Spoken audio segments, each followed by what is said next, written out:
Hey guys, welcome back to the channel. So, I'm back again with another update on one of my decks. This time it's on my Trickstar deck. So as I mentioned, this is the deck that got me into competitive Yu-Gi-Oh! In fact, I might be taking this to the regional this Saturday at Houston, Texas. It's going to be located at Knights of Columbus, so for those of you who live around that area or are planning on going to that regional, y'all can meet me in person. I'll give out some autographs. I'd be really happy to meet my fans.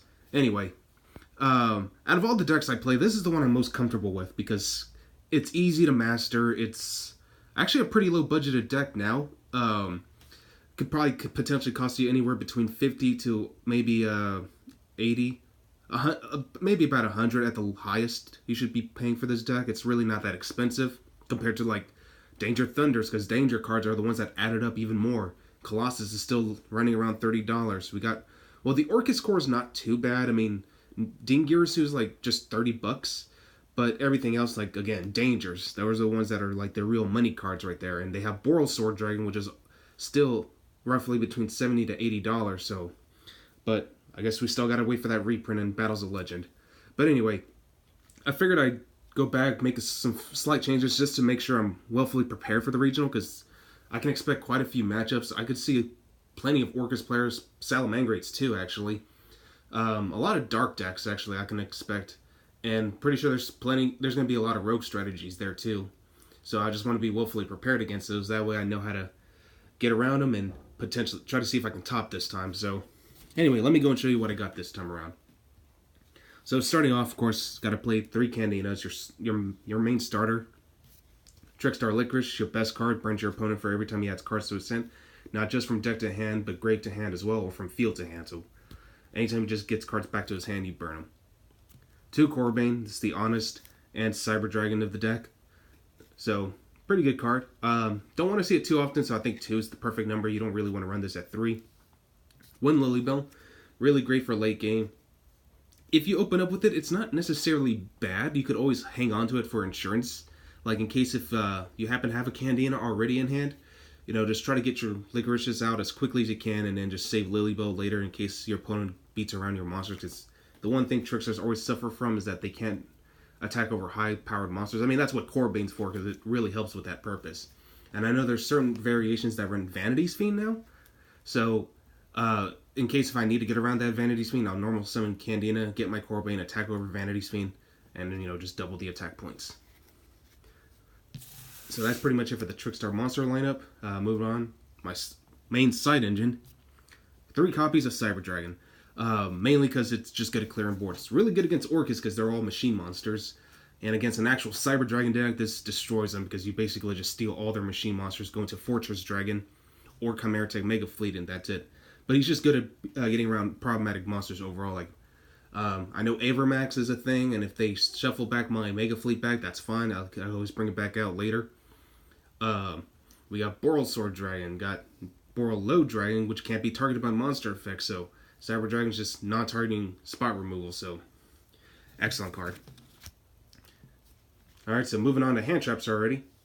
Playing 3 Drone Lockbird, of course. This is the only deck, in my opinion, that can get away with that, because you still got the Reincarnation Droll combo, and if you can pull it off, you pretty much won from there.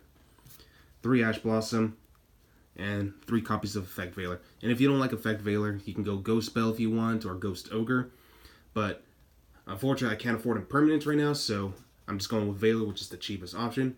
Forbidden Chalice is also an option too, but it's kind of risky to play if you're going to have to risk giving your opponent's monster 400 extra attack points. So that's the only problem with it. Alright, and if y'all haven't already noticed, I'm not playing Eater of Millions anymore because that card's just too vulnerable this format. It's got a lot of cards that can actually hit it. We got Crackdown, which is the new Mind Control version of, trap card version of Mind Control, and it negates the effect. There's Guard Dragon decks that run Archfiend Abyss, which can negate it. So it's like, it's so prone to negation now, it's like Eater of Millions is just not as relevant anymore. So moving on to spells, I got 3 Light Stage, searches out all your Trickstar monsters. You can also lock down Back Row. 2 Terraforming. 3 Called by the Grave. And to deal with like Back Row heavy decks too, 3 Twin Twisters. Honestly, I think this deck is okay with running 3 Twin Twisters because Trickstars can recur their resources fairly effectively. And it's also a great card going second because, like, in case of you go second and you have a Trickstar reincarnation, it's really not going to do you much good. But if you happen to have that Twin Twisters, well, there you go. You got free discard fodder. And it's the same situation with Cyber Dragon. If you know Cyber Dragon is not going to be as effective, just discard him and just, pop your opponent's back row. You don't really need it. So I think Twin Twisters in the main is good. And if you don't like Twin Twister, another good option is Heavy Storm Duster, MST, or Cosmic Cyclone. But with Cosmic Cyclone, you just got to be wary of Time Roll. So just know when to properly use it. Moving on, 2 Pot of Desires, 2 Super Polymerization. I got 2 Super Poly targets, so I figured depending on the matchup, I know when to actually use this card. 1 Scapegoat, and then lastly, 3 Trickstar Reincarnation. And that's pretty much it for the main deck. That's 40 cards in total, 21 monsters, and 19 spells and traps. For the extra deck, playing the 1 Holly Angel, Security Dragon, which is one of my new Scapegoat targets, and it's just a good card overall because it just requires 2 monsters. So he's a pseudo Firewall Dragon, 1 Link Karibo, 1 Link Spider, which I might replace for another Security Dragon, assuming I can get a second one on time for the regional. I've got my Nightmare Package, Unicorn, Phoenix, and Cerberus. Also good, just give some of your monsters built-in protection as long as they're co-linked. Ningirsu, non-targeting spot removal. Topologic Trace Bana, which really hurts back row decks. If you can manage to, overwhelm the Mystic Mind burn with this deck before they can hit you back, this card's just devastating. It just kind of backfires on them. 1 Avermax, which is, again, I mentioned this card before, but I personally like to use it because it's just in some ways better right now than Boral Sword Dragon, because even though Boral Sword can't be destroyed in battle, this guy always gets Boral Sword's attack points if it battles it.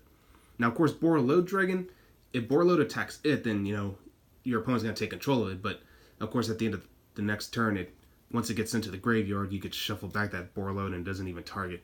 But overall, he just outs so many things. It's just a really difficult monster to get around. Like, the best way to really just get around him is Kaiju's, non-targeting removal, and just make sure he doesn't hit that grave, because if you do, then, yeah, he punishes you for that. And he can't even be targeted by card effects. 1 Borreload Dragon, of course, as I mentioned. This card's still really good. In some ways, always going to be one of the better Borals, in my opinion. For my Super Poly targets, I'm still running Starving Venom Fusion Dragon, Violet Chimera, because, Salamangreat players. And Salamangreat is still a very powerful and yet very popular deck. For the Cyber Dragons, I got Fortress Dragon and Mega Fleet Dragon. Just standard choices. For the side deck, I'm playing 3 Winged Dragon Raw Sphere Mode. I was tempted to take it out for Denko Sega, but then I realized I got more than enough back row removal, so I don't really need it. So Sphere Mode would probably just be better, because we also got Pendulums too. Like, there's a lot of different Pendulum decks, and Sphere Mode just helps you break those multiple negation boards, or those oppression boards where they, try to lock you out with the Amorphage cards like Sloth or Goliath. So, yeah. 3 Prinkertops is always going to be the best side card, in my opinion. But one of the most powerful ones right now for this format is Artifact Lancia. Is just crazy right now because there's a lot of decks that rely on banishment, and Lancia just shuts down that deck a little bit better than Ghost Bell can. So Lancia definitely the better option. 3 evenly matched, against boards against True Draco matchups, Pendulums. If you can bait out their negation boards too, in case you didn't open up with that Sphere Mode, you should be in a good position by playing that evenly match against them. And then 3 Red Reboot against any trap-based deck like Altergeist, Mystic Mind Burn, Fog, even Orcas that run trap cards. You definitely want to shut them down. So, pretty handy card. Well, that's all I got for you guys today. Hope you guys enjoyed this video, and be sure to check in for that combo video too. And I'll see you guys next time.